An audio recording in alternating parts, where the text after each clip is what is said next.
what is a decolonial educator? Let's find out. We're going to talk to Constanza Eliana Chinea. She is the co-host and producer of the Stranger Fruit show and podcast. She does her own thing at Boricua with strong opinions. She's also the founder of the Anti-Oppression Social Club and Academy.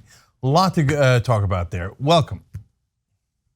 Yes, thank you so much for having me. No problem. So actually, there's a bunch of things I got to get educated on. Okay, so let's start with what I teased right there. Help me understand what a decolonial educator is. Yeah, so basically I focus on decolonial theory and education. So I basically just have a strong decolonial focus. It is also rooted in anti-oppression and anti-racism.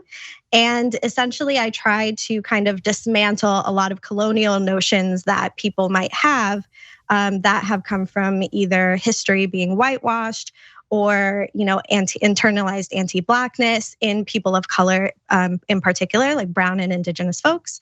And also just having a strong focus on decolonizing the way in which we move about the world. Okay, so let's see if this is one example and then you give me other examples. So for example, today we're actually taping this, people will see the next day, but we're taping it on Columbus Day, right?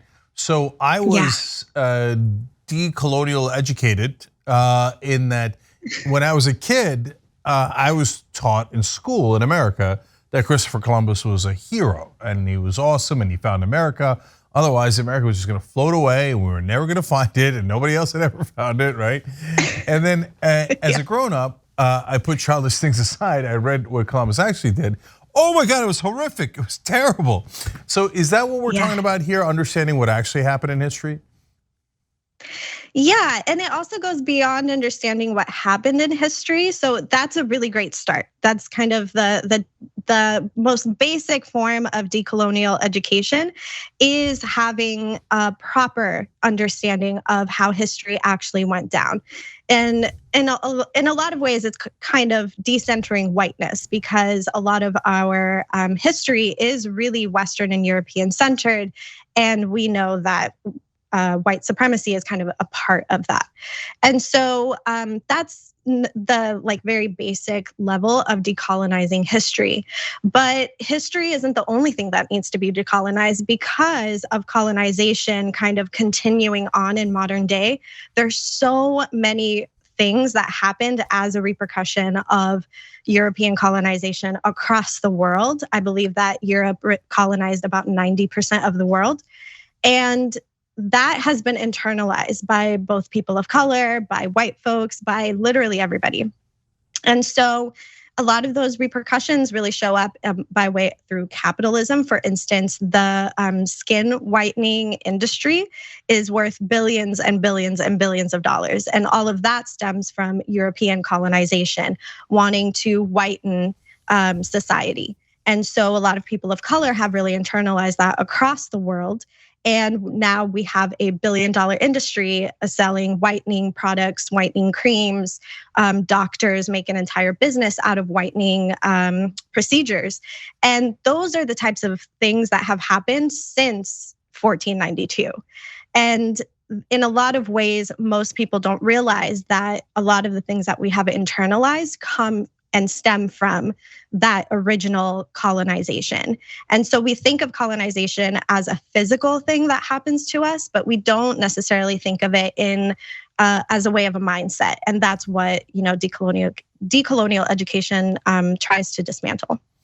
Okay, let me try, that makes perfect sense. Let me try another example that's more personal, right? So I talk about this in my book that is going to come out at some point in life. Anyway, it's, my grandfather's name was Abdul Qadir Mullah Habibolu. And if I stayed at my parents' hometown in southeastern Turkey, they would probably call me Abdul Qadir Mullah Habibolu or Mullah Hab for short. And I remember thinking when I was a kid growing up in America, oh, how funny is that? How crazy is that? And how I would only tell people as kind of like a joke, but like I would never, my family changed their name in 1923. And how grateful I was that they changed their name, right? And Yes. that's the colonial mindset, right? 100%. I think a lot of Latinos can actually, definitely resonate with that. If I told you my full name, you would also be like, "Whoa," because we are so used to listening to Western centric names like, Ashley and John and all of these Western, white names. And so when we hear like cultural names or, names from across the world, that internalized notion of, oh, that's weird, that's colonization. And that's what we want to decolonize. So when I talk a lot about my story on different platforms and on my own platform, I really talk about it through that lens, like something that feels very familiar for most people of color that are, cross-cultural, is that sense of something is wrong with me because I don't sound or look Western or white. And names have a lot to do with that, right? My full name is Constanza Eliana Chinea Mercado Adorno Rivera. But when I went to school, none of the teachers were able to pronounce that because they were all white and American. And so there was the sense that I personally had that I had to not only change aspects of my name. So I started going by Eliana, which is a little bit easier for people to pronounce, although most of the time they butcher that too. But that was that sense, that internalized notion that I had, that I need to fit in. And the best way that I can fit in is to Westernize myself. And that's a colonial aspect. Yeah. So the issue isn't the teacher can't pronounce jank because it's written with a C. I mean, there's no way in the world that he or she would know that, right? The issue is when you internalize it as you being the other, right? And of course, if they take action to label you the other than not being able to pronounce your name, right? Yeah, I think if we really had a society and a culture, particularly in the West, if we had a society and a culture that really affirmed these differences, well, we call them differences, but we know that they're not really differences.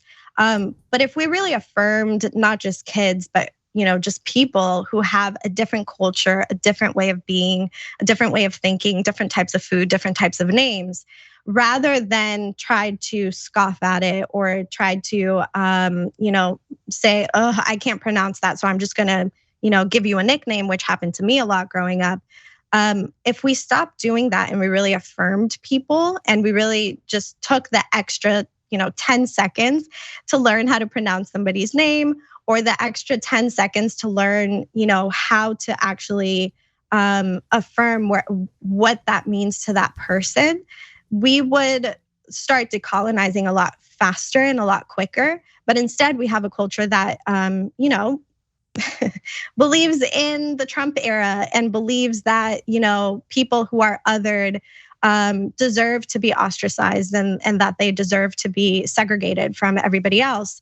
And that's a culture that really needs to be dismantled. Yeah. Look, I've got 1,000 stories for everything you're saying. One of my nicknames in elementary school was Chunky Hunky. So how's that for westernizing Cenk Uygur? Okay, yeah. So and I remember, I don't know when it occurred to me, probably as late as college, where I was like, wait a minute, why did we never study China in world history? Like ever. Like it's pretty gigantic. It's a giant part of world history. And never, not once did we discuss Asia at all. So that was just amazing. And a lot of, you're right, a lot of white folks, mostly right wing, but sometimes because people are used to things, they don't have necessarily bad intent. But a lot of folks think like, no, why would we study China? You want us to erase white culture or Western culture or Anglo? No, we want you to teach it in the context of everything, right? So I don't think that's hard to understand. But I want to ask you just 1,000 things, but you're the founder of the Anti-Oppression Social Club and Academy. So what is that? That sounds super interesting. Yeah, so essentially the Anti-Oppression Social Club is an app that I created because I was attempting to really divest from traditional social media, which after 2020 and more in particular in 2021, there was a lot of censorship of activists, educators, decolonial educators, anti-racist educators. And I was just kind of sick of the censorship. I had just had my live feature taken away. And I was kind of in, Instagram purgatory for about a month. And so I created the Anti-Oppression Social Club as an app where people could go and just have a new way of engaging with each other and not have that level of censorship in particular. And then the academy just kind of stemmed from, people wanting more education, very similar to a lot of the questions that you've asked. They really want to go a lot deeper into how do I do this on a daily basis, not just every once in a while when I see a post or try to do a little bit of Google search on Columbus Day, for instance, or Thanksgiving, but how do I actually dive a lot deeper into these things as it relates to myself, my business, my family, my relationships? And that's where the Anti-Academy kind of stepped in. So yeah, it's a lot. So that's interesting too. What were you getting censored for? Because we always hear about the right wing talking about censorship, and they think you're running the social media platform. So what did they censor you for? It's bananas, yeah. So basically, I was talking a lot about anti-racism, about critical race theory in particular. I was talking a lot about white supremacy, and I think it's the white supremacy that Instagram doesn't like. They don't like that you're talking about white supremacy in particular. And if you use certain hashtags or if you're on live and sensitive white folks are reporting you, after so many reports, you end up getting censored. I also think that it's also Latin Heritage Month still, and one of the conversations that our community has been having is around the word gringo. A lot of white people think that gringo is a racial slur, and it's not. Mm-hmm. And so Instagram has, either they were or they still are banning that hashtag of gringo go home, which is a Puerto Rican anthem. And that I was getting reported a lot and I was getting shadow banned a lot. And for an activist, it's really frustrating because, when you want to promote a protest or you want to promote anti-oppression or anti-racist theory, but they're not letting you talk about it, it can be really frustrating. Yeah, one of my favorite things is when white right-wingers pretend to be offended at gringo or honky, all that. Sure, you're offended, of course. It's been an awful history of the white people being oppressed with words like that.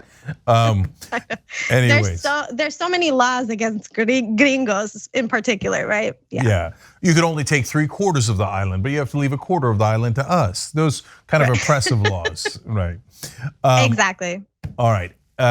Constanza Eliana Chinea, thank you for joining us. Everybody check her out. Look, there's 1,000 places. I mentioned them all, but the main show and podcast is The Stranger Fruit. Make sure you're checking that out. Thank you so much for joining us. Absolutely. Thank you. It's been an honor.